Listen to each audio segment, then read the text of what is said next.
Hello, this is Kevin Shibley, Director of Employee Relations. I would like to start off by thanking both the district and USCP bargaining teams for their tireless efforts to help us wrap up negotiations for the 2011-2012 contract. The dedicated work of these volunteers really did help us to reach overall consensus on the tentative agreements that are being presented to you now for ratification. On May 17, 2012, members of both the instructional and SRP bargaining units will have the opportunity to vote on this year's contract. With so many complex issues included in this year's contract, the district and union are each taking time to educate all employees on what is included in this year's negotiated agreement. The financial issues included in this year's tentative contract are less desirable than any of us want. Unfortunately, limited resources left us with limited choices. As you will remember, we began this school year with a $54 million shortfall in federal, state, and local funds. This was primarily because our state chose to use the federal stimulus dollars to replace rather than enhance existing education funding. When those funds were gone, we were left with a large hole in our budget for the third year in a row. The district had to make painful decisions in order to balance the budget. The goal was to minimize the impact on employees and the classroom. However, 513 positions had to be eliminated. The union and district reached an early agreement regarding employee compensation in late August of 2011.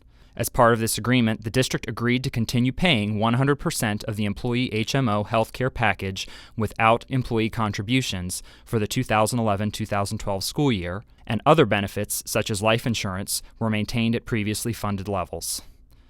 The district expanded benefits for employees through the opening of health and wellness centers where employees can receive a wide array of primary care services and fill a variety of generic prescription medications with no copayment required. The overwhelming feedback from these centers has been very positive, as these centers save employees money and reduce the district's health insurance plan expenses. The district and union agreed to freeze salaries for the 2011-2012 school year due to the budget crisis.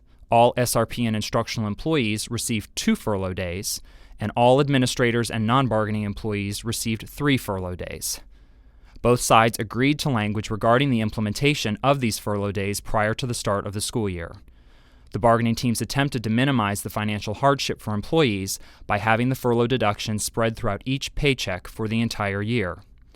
The language also included a provision that the district and USCP would monitor the district's finances throughout the year and return a portion of the money collected for the furlough days if the district realized unanticipated savings in other specified areas during the 2011-2012 school year. This language provided that the identified funds must be returned to employees prior to being used to offset the expected funding shortfall for the 2012-2013 school year.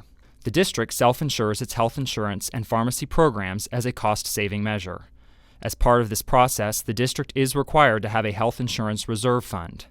During 2011, this health insurance reserve fund increased more than expected. While we still need additional money in the reserve fund in order to reach the required level of reserves recommended by the state, the district will honor the commitment made to employees through the tentative agreement and will return the equivalent of 1 furlough day to all employees who worked the entire school year and had all of the furlough deductions taken from their paychecks, if the contracts are ratified. While each of these financial matters were negotiated before the start of the school year, the contract was not completed until mid-April due to the need to negotiate the details of the new Student Success Act. Unfortunately, the legislature approved the Student Success Act, commonly referred to as Senate Bill 736, without allowing appropriate timeframes for implementation.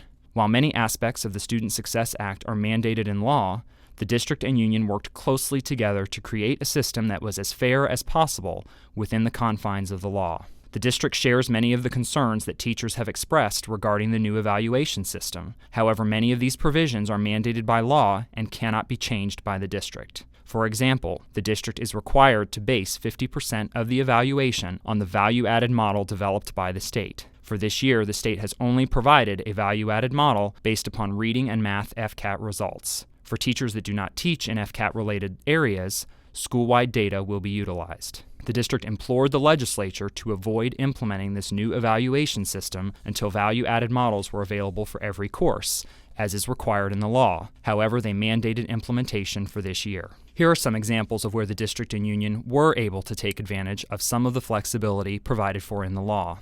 For the classroom observation portion of the evaluation system, all instructional employees will be observed at least twice annually. If the second score is higher than the first, the district will only count and report the second score. If the score declines from the first to the second, then the two final observation scores will be averaged together and rounded up. This is designed to promote and reward professional growth. For this first year of implementation, the percentage thresholds needed to achieve highly effective and effective ratings on the student growth portion of the evaluation are much lower than what the state suggested.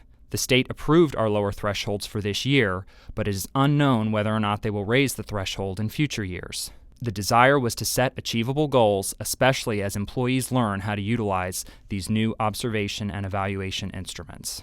Additional observations may be requested by administrators or teachers, providing the frequency is reasonable. For this year, teachers may request an extra observation if their rating would otherwise be unsatisfactory or needs improvement/developing. When a third observation is requested, the third will be used if it is the highest. If not, the third observation will be averaged with the first.